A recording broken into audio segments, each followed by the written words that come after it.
Terima kasih rakan penyampai di Angkasa Puri. Assalamualaikum dan salam sejahtera. Mandi dan solat jenazah Nuri Nadirah Ruslan, murid tahun 1 yang dilaporkan meninggal dunia setelah dipatuk ular di SK Datuk Hashim 1 Pengkalan Cepa semalam, dihentikan sementara kerana keluarganya mendakwa ada pergerakan pada tangan jenazah. Menurut Datuk Awal Yaham Nuri, Wan Muhammad Wan Ibrahim 57, pihaknya mendapatkan khidmat pengamal perubatan alternatif dan pegawai perubatan untuk mengesahkan semula kematian cucunya. Betul lah tadi kat saya mandi dia udah pukul 7.30. Lepas tu kat rasa bunyi sedawa. Jadi saya ingat kok benda tu ada. Tanya balik dia tu, tanya balik orang kampung. Kata benda dia tak ada. Jadi minta berhentilah mana baru keluarga saya ni. Pengesahan kedua kematian Nuri dibuat selepas pukul 10 malam tadi.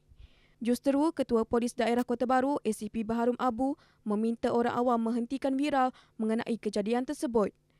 Mereka yang berbuat demikian berdepan dengan tindakan undang-undang kerana menyebar maklumat palsu sekiranya keluarga mangsa membuat laporan polis.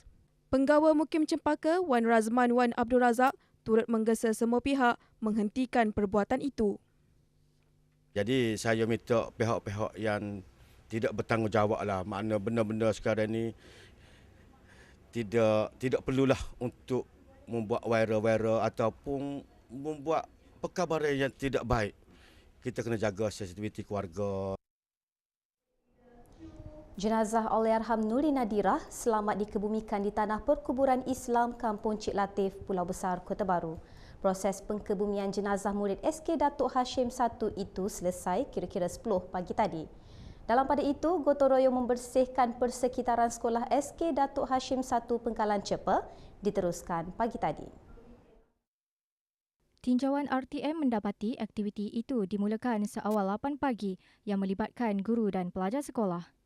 Antara kawasan yang menjadi tumpuan ialah taman bunga yang dikhawatiri menjadi habitat haiwan berbisa seperti ular dan sebagainya. Gotong royong itu diadakan sejak semalam dengan dibantu pihak Jabatan Kerja Raya, Bomba dan Penyelamat serta pelbagai agensi berkaitan. Ia diadakan sebaik kejadian malang yang menimpa murid tahun 1 sekolah tersebut, Nuri Nadirah Ruslan, pagi semalam. Masalah disiplin pelajar khususnya di sekolah menengah semakin membimbangkan. Pelbagai salah laku dilaporkan setiap hari melibatkan pelajar termasuk ponting sekolah, gangsterisme, vandalisme dan sebagainya. Terbaru, kes buli melibatkan pelajar tingkatan 3 di sebuah sekolah di Pengkalan Cepa. Terkesan dengan kejadian seumpama itu, Persatuan Ibu Bapa dan Guru-Guru PIBG SMK Cabang 4 Tumpat awal tahun ini mengambil inisiatif menggunakan khidmat anggota rela untuk menjaga tandas pelajar lelaki. Yang dipertuanya, Datuk Zulkifli Abdullah berkata, langkah itu bagi mengelak sebarang kejadian yang tidak diingini, terutama perkara yang berkaitan dengan disiplin pelajar. Sejak menggunakan khidmat rela, kes-kes seperti pergaduhan dan peras ugut yang dilakukan di dalam tandas mula terkawal selain perbuatan merokok dan ponting sekolah dapat dibendung. Hari ini saya tengok setelah rela menjaga tandas, kebersihan tandas sempurna dan masa yang sama juga bukan setakat pelajar-pelajar saja yang menggunakan kaedah tersebut. Kami, saya sebagai YDP, AJK, PIBG, guru-guru juga menggunakan tandas tersebut.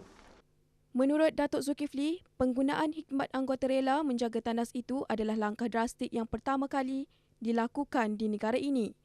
Beliau mengharapkan kejayaannya agar menjadi contoh kepada sekolah-sekolah lain.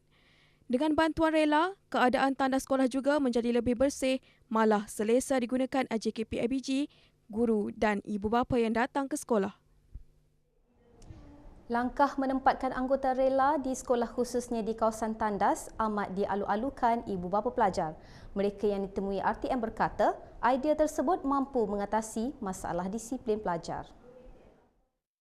Setakat ada rela ni, alhamdulillah, nampak disiplin pelajar okey belaka. Tak ada orang merokok dalam bilik tandas tu.